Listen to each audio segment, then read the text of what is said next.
Hello, hello. Today we're going to be looking at Block stock, a stock that's crashed from 290 at its peak all the way down to $50 now.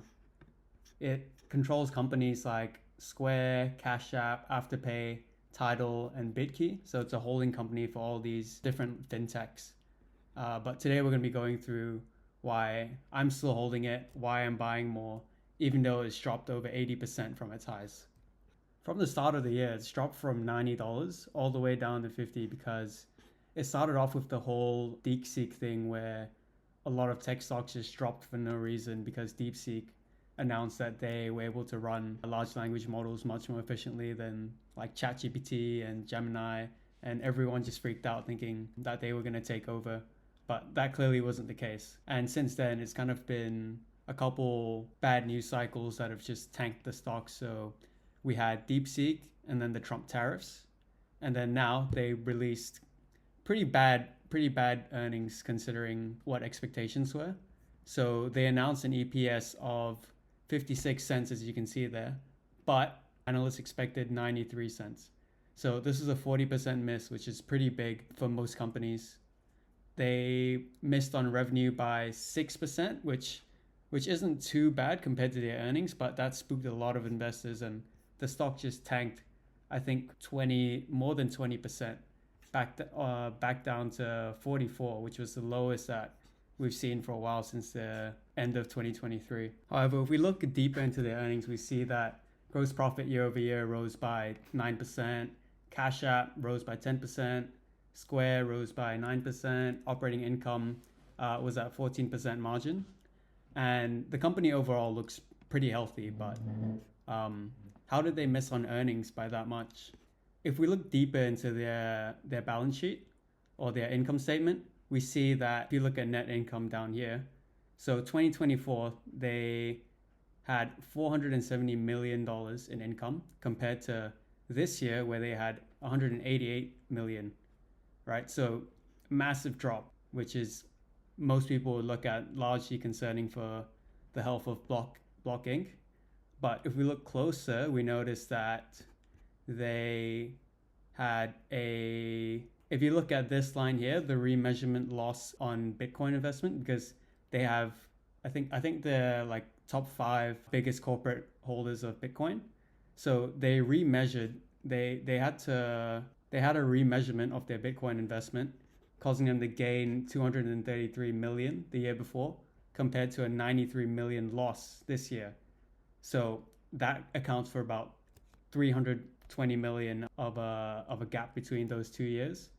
But if we look at their actual operating income, right, this year they had about 330 million compared to 250 million last year. So that's about a 32% increase, not including the massive Bitcoin remeasurement. Because how it works is they hold this Bitcoin and they have to report on the gains and the losses each year, and that reflects on the net income. So Bitcoin's super volatile. So it's hard for analysts to predict that, which explains the 93 cents expectations versus 56 cents reality, right? But if we look at the operating income, we see that they're growing steadily, and as we saw from before, they are growing around double digits, which is slower than usual. The year before, they were growing. Cash App and Square were both growing at about 20+%, but they did some major restructuring, and the CEO admitted that they kind of lost focus a little bit of their actual goals, and that caused them to slip. But just to look at Bitcoin further to show the effects of it. So as you see last year, Q1, which is start of 2024 all the way to start of April, you see this massive gain in Bitcoin, right? So that's where they had that massive remeasuring gain compared to this first quarter where they were at about 100,000, right? The price of Bitcoin is about 100,000, and then it went to 85,000. So if we look here, right, we had a 59% increase for Q1 last year compared to a 10% decrease, which explains the remeasurement, right? So if we look at the current valuation of Block, it's around an 11.66 PE ratio compared to the average of 20 of the S&P 500 right now, which consists of companies growing at, like mid single digits to high single digits, except for the big tech companies. right? But what that says is that the S&P growing at about 10% a year compared to this company, which has been averaging about 20-ish% besides the last year.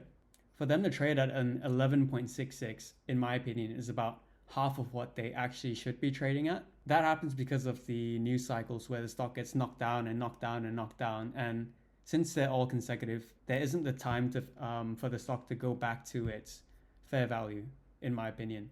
So right now it's at 11.66, and if we look at the forward earnings, it's expected to do about $3 this year and $4 the next year. So that would be about a 33% gain, right, year over year for earnings. And keep in mind, these have just been revised down because of the bad earnings that they encountered. Before, I think it was much higher from what I remember. I think this was 2025 was supposed to be around $4, and 2026 was around $5.50 or something. So massively revised down because of the recent earnings. But I think they're still a very good company fundamentally. They have all these companies they manage that are well known by everyone. You know, the Square financial payment system, Cash App, really popular in America. Afterpay, buy now pay later it's one of the biggest buy now pay later companies in the world. And then they have Tidal, which is music streaming platform. Not really sure what they're doing with that. I haven't heard of it, so I kind of just ignore it when I'm looking at this company. And they also have BitKey, which is a decentralized finance platform. So the CEO, Jack Dorsey, is really big on crypto. He's really passionate about crypto. He's even said that if he wasn't at Block, he would just be focusing on crypto. They have all these strong companies fundamentally that are making good profits and they're growing at consistent rates. But the founder, he's really passionate about crypto. If you guys didn't know, Jack Dorsey he's the one that founded Twitter. He back in 2006, and then he founded this company in 2009. So when I see companies like this, back here it was, in my opinion, it was super overvalued at 280. Even though the company's grown so much since then, their stock price is down 80%. In my opinion, fair value would be at about $100, so double from where we are today, which is why when it dropped to around $45 after the news, I scooped up a couple more shares.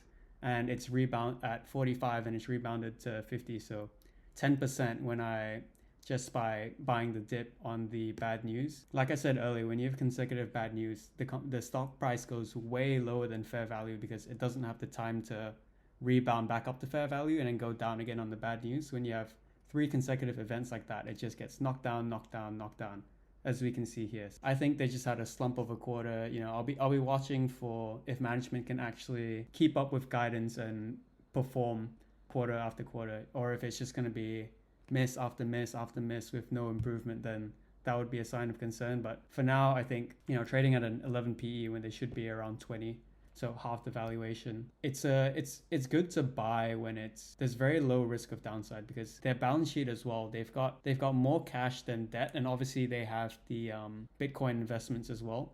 So they don't have a ton of debt and they can easily cover it. So why would it be trading at an 11 PE? But like I said before, if in the case that after a year they haven't kept up with expectations, they're lowering guidance, not meeting their guidance, then I would probably look to exit the company. Other than that, I plan on holding this company for quite a while as long as they can keep up with growth, management is doing well, because they've got a big future in crypto because Jack Dorsey he's one of the earlier people into Bitcoin, and Block is working on a bunch of crypto infrastructure projects under Jack Dorsey. Another reason I would sell is because if the company were to shoot up and become super overvalued like they did back here, I would probably look to sell. An example would be Palantir at 110, 120 right now.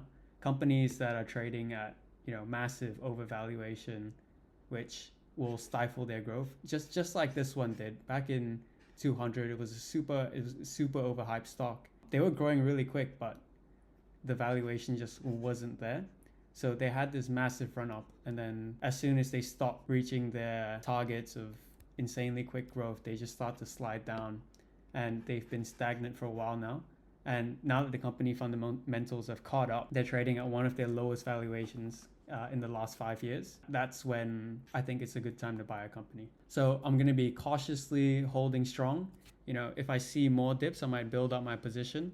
unless I find other better opportunities to. Other than that, thanks for watching. I hope you enjoyed this video, got something useful out of it. It was just like an insight into what I do when a stock of mine crashes. My previous average buy price was around $60, and after that buy at 45 the last few days, my average price is now 55.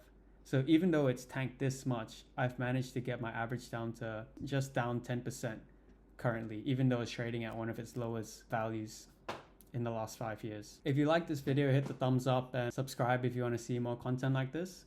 Hit the bell if you don't want to miss any more videos coming out. If you have any thoughts, questions, or any video ideas you'd like to see, drop them in the comments below. I'll do my best to reply to each comment. Thanks for watching. Enjoy your day.